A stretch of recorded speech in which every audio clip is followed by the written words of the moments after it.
WA saya juga masih, tapi tidak saya balas karena waktu itu saya masih isoman.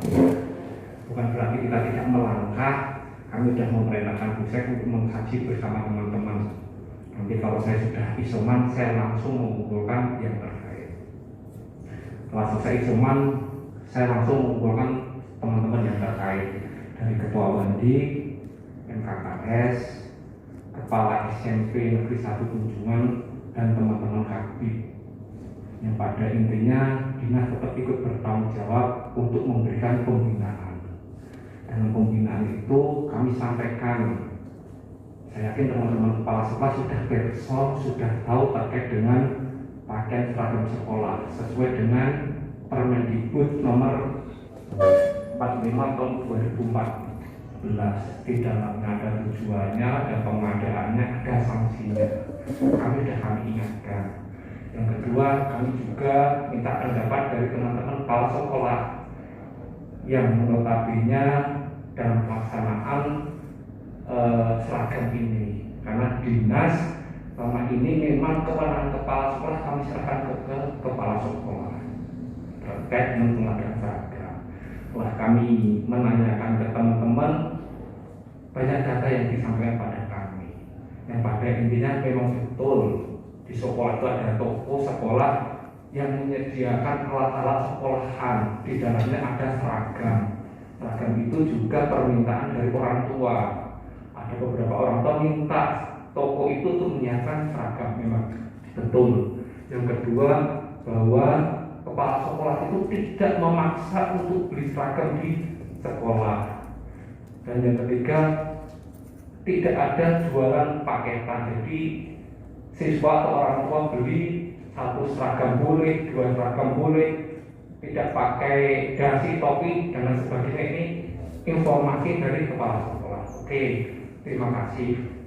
Setelah kita lakukan pembinaan, kami mengambil langkah membuat surat edaran untuk mengingatkan. Sebenarnya surat edaran itu untuk mengingatkan kembali, Pak. Kami tidak membuat surat edaran baru, tidak, mengingatkan kembali, dan hal itu sudah tercantum di dalam Permendikbud. Di dalamnya terkait dengan pengadaan sekolah, pengadaan seragam tidak boleh dikaitkan dengan PPDB atau kenaikan kelas. Pengadaan seragam itu diusahakan oleh orang tua sendiri atau wali murid. Dan yang ketiga, apabila melanggar aturan ini ada sanksinya. Ini terkait dengan surat edaran. Memang kami jelaskan juga tujuan seragam, pentingnya seragam itu salah satunya untuk pendidikan karakter. Tidak mungkin di dalam satuan pendidikan itu siswanya seragamnya belum-belum, tidak mungkin, harus seragam. Apalagi di dalam upacara kelihatan kalau berbeda. Itu memang ada tujuannya.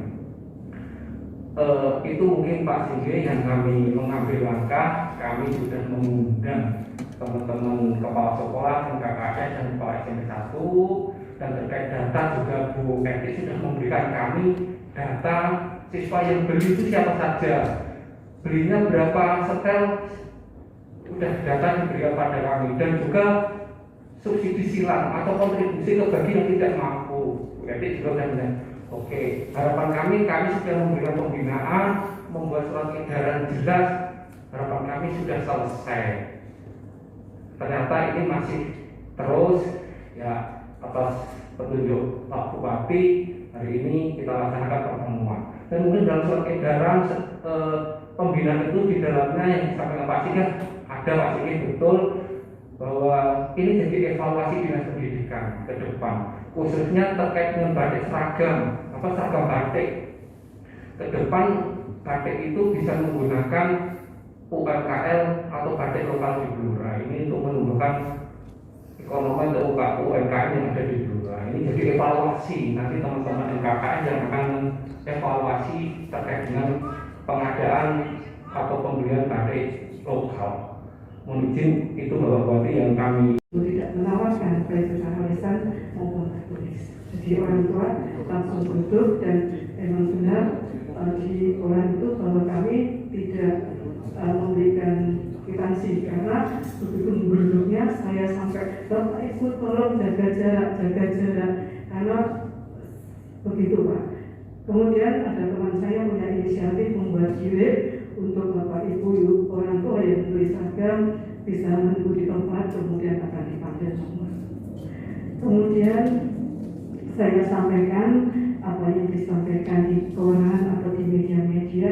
Saya juga kaget pada saat suatu sore hari saya ditelepon oleh wartawan, Bu masih di SMP 1 Tunjungan, masih apakah betul menjual seragam 4 set 800.000? Saya bilang tidak benar, karena saya hanya menjual 3 seragam dan tidak 800.000.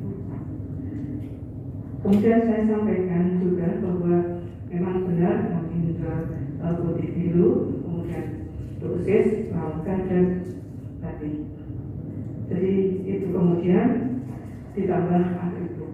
Jadi ini ditempel Ibu dengan harga saya sampaikan saja nih, karena memang ini sudah untuk seragam persis standar 160.000, kemudian untuk jilbabnya 175.000. Jadi nanti kalau bikin 3 set ini bisa dihitung seperti apa kata Pak Kewajiban Pendidikan, memang kami tidak sampai 600.000. Kemudian untuk seragam pramuka juga ada standar 160.000, jilbab 175.000.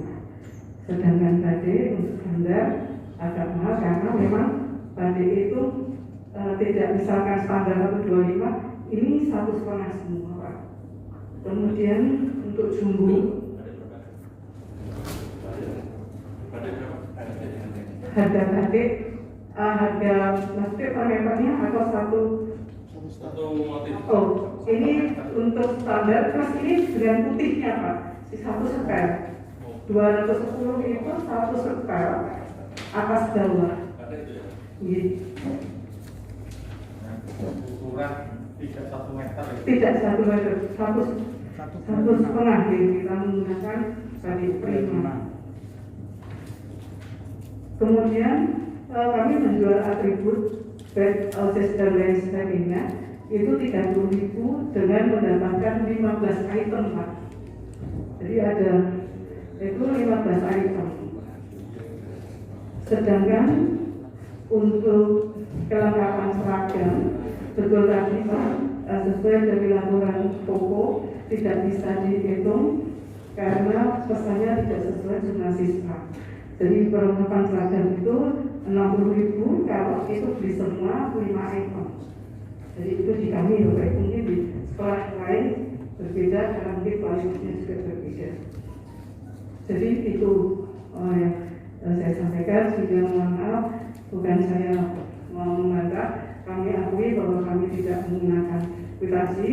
Ke depan kami akan tidak lanjuti dengan menggunakan kwitansi. Karena kemarin memang betul-betul kami di situasi yang sangat panik.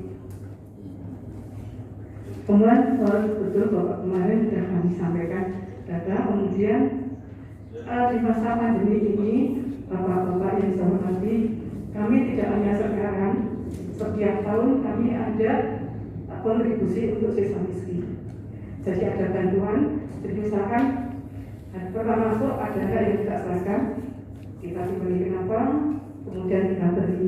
Dan ini kemarin karena anak tidak masuk, kami berdasarkan data berapa anak yang tidak membeli seragam, kemudian ada yang beli 1, ada beli 2, kemudian kami beri. Nah, jadi ada sisi lagi, mohon maaf tidak benar kalau kami merem di kegiatan di sekolah. Bapak-bapak yang saya hormati, seperti teman-teman ada kegiatan 10 Muharram, kita juga santunan, kemudian ulang tahun juga santunan gitu ya Bapak. Jadi di kegiatan sekolah itu banyak sekali kegiatan santunan. Jadi kami sebagai orang tua juga paham betul kondisi di lingkungan. Kemudian Bapak apakah masih? Jadi terkait dengan perbedaan seragam, sebenarnya sesuai perintah saya ke Kadipnas untuk dihentikan ketika itu dan segera dikonsolidasi agar sesuai dengan peraturan terkait dengan pengadaan seragam dikembalikan kepada orang tua masing-masing. Entah itu dikumpulkan antara mereka atau seperti apa, monggo itu secara teknis nanti bisa diatur. Untuk sekolah yang terlanjur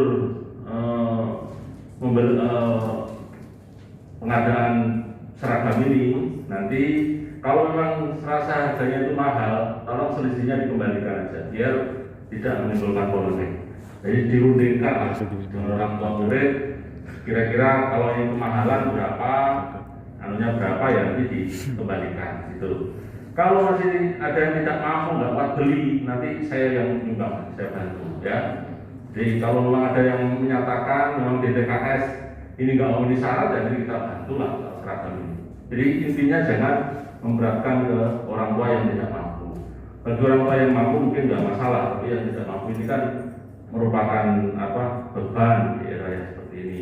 Terkait dengan kain batik, kalau bisa ke depan tolong diatur agar menggunakan konten lokal, pembatik lokal nanti tolong dikumpulkan. Dan ini juga nanti saya instruksikan kepada seluruh OPD, kalau beli batik tolong jangan di luar Blora. Nah, mungkin kan kita ada berapa puluh pembatik sih, soal motif nanti motifnya dilombakan. Ya lumayan lah, satu pembatik dapat 3 potong, 4 potong, asal rata. Kalau semua OPD besar, termasuk sekolah besar kan ini membantu perekonomian yang ada di lokal Kabupaten Blora.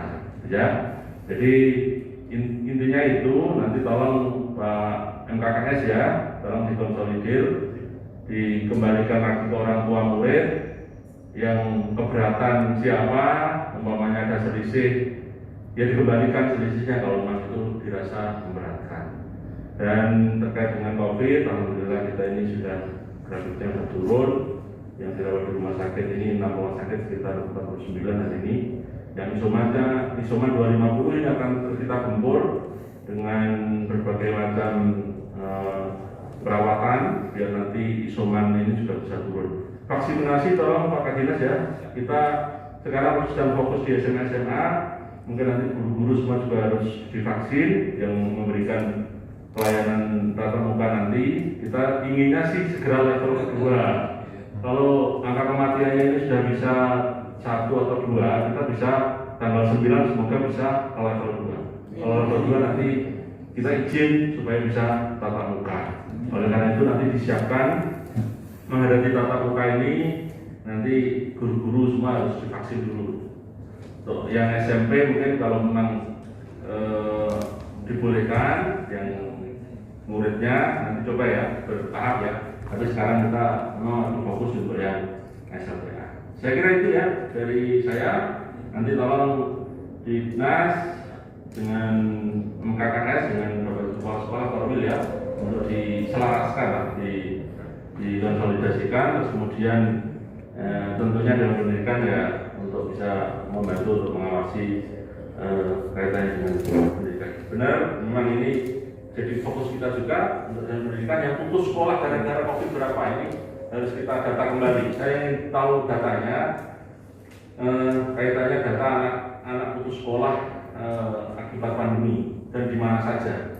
Karena apa? Apa karena dia orang tuanya tidak mampu atau karena dia bekerja atau apa? Khususnya yang SLTP ini menjadi kewenangan kita. Saya juga akan mengadakan pertemuan dengan yang SLTA untuk nanti saya tanya juga, Pak, akibat COVID ini dampak anak-anak kaitannya putus sekolah ini juga harus kita data.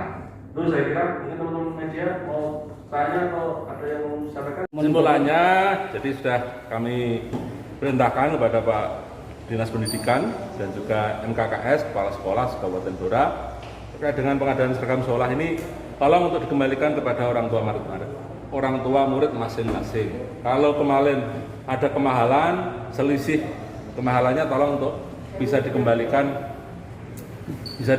kepada orang tua murid.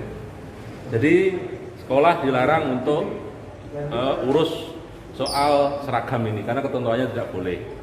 Dan terkait dengan batik, kita harapkan nanti bisa menggunakan konten lokal, pakai UKM yang ada. Kan jumlah pembatik di Blora ini banyak, tinggal nanti didesain aja, desainnya kayak apa, dilombakan, terus nanti mungkin harganya juga yang sesuai, yang disepakati. Dan ini seluruh kalau motifnya udah ada kan tinggal semua perajin dipanggil, ini loh pakai motif ini, nanti untuk anak-anak sekolah yang ada di Blora dan juga untuk OPD Kabupaten Blora nanti kita perintahkan juga untuk menghidupkan UMKM ini untuk memesan batik dari lokal Blora. Seperti yang saya pakai ini batik Blora. Untuk toko sekolah sendiri itu, Pak? Gini, jadi prinsipnya kan koperasi itu dibolehkan. Ya, kalau bisa kita pakai koperasi lah. Kalau memang nanti orang tua murid, kan kadang ada orang tua murid yang tidak mau ribet ya. Udahlah kalau ada selisihnya sedikit daripada ben kembar, nah itu tapi kan harus ada komunikasi antara orang tua murid dengan koperasi lah. Jadi dalam hal ini karena koperasi dibolehkan ya, biar istilahnya perwakilan orang tua murid berembuk ini gimana, modelnya kayak apa. Kalau memang nafasnya mau seragam, mau belinya kalau bisa di lokal Blora biar menghidupi ekonomi Blora kan gitu. Nah, ya nanti yang pengelolanya mungkin koperasi atau gimana. Koperasi ini kalau bisa ya melibatkan orang tua murid juga, komite dilibatkan. Oke, belum bisa. Belum, yang kita tidak mampu kita bantu nanti ya. Yang enggak mau miskin, menurut data di TKSJ itu memang benar-benar miskin. Anak miskin ini kan sekolahnya harus kita bantu, apalagi yang berprestasi. Dan semuanya tentunya pemerintah akan hadir. Asal datanya jelas, sesuai memang disurvei dia memang ya harus kita bantu kan. Nanti lihat Basnas bisa kita minta untuk dari pemerintah hadir untuk membantu.